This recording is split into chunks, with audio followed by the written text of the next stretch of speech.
గాలి తాకితేనే భయం పుట్టే రంగు. ఇది కేవలం కథల్లోనూ సినిమాల్లోనూ చూసే దృశ్యం కాదు. బైబిల్లో ఒకప్పుడు నదులు రక్తంగా మారినట్టు రాసి ఉంది. అది భయంకర వ్యాధులకు సంకేతమని కూడా రాసి ఉంది. ఇప్పుడు ఆ దృశ్యం మళ్లీ కళ్ల ముందుకొచ్చిందండి. ఇజ్రాయెల్లోని గ్యాలీలీ సముద్రం ఒక్కసారిగా రక్తపు రంగులోకి మారిపోయింది.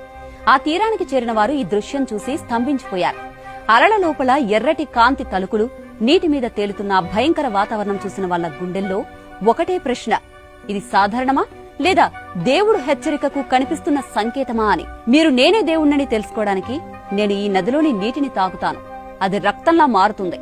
ఇది బైబిల్లోని ఎక్సోడస్ చెప్తున్న వాక్యం. ఈ మాటలు చాలా కాలం క్రితం ఈజిప్ట్లో వినిపించాయి. అప్పుడు నదులు ఎర్రగా మారాయి, చేపలు చనిపోయాయి, నీరు విషమై ప్రజలు భయంతో వణికిపోయారు. అది దేవుని కోపానికి ఒక సంకేతంగా భావించారు.